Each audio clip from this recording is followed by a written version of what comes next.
What about the counter argument that inflation is driven by underinvestment in energy?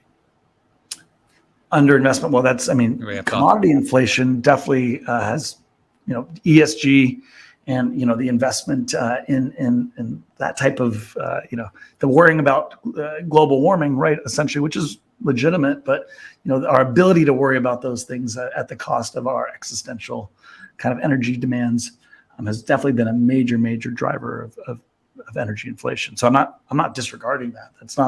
That's part of the story.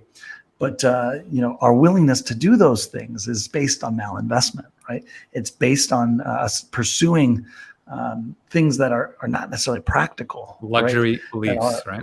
Exactly. So these things are connected. I 100% agree that, and again, I believe in ESG. I agree in the importance of it. And global warming is an existential threat to us longer term. But there are other solutions, and I'll point to nuclear, and this is why I think nuclear is a major, major area of growth investment in the next 20, 15 years plus.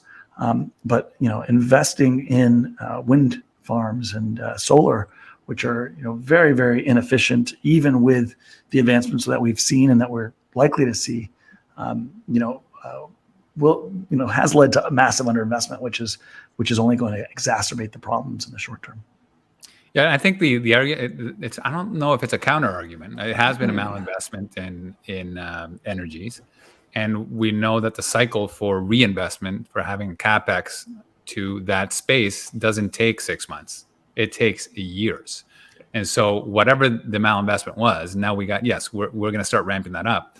Well, we ain't going to see it for a while. And that's just one aspect, right? The energy aspect is one part of this very broad story that I think you've covered. So regardless, it is going to take a while. If the only thing that's causing this, which I disagree with, the only thing that's causing this is the lack of investment in energy. Yep. No, and I again, talking about how things are connected geopolitically, it's not a surprise that Russia is doing what it's doing. It has very much seen this coming. It made Europe more dependent on it.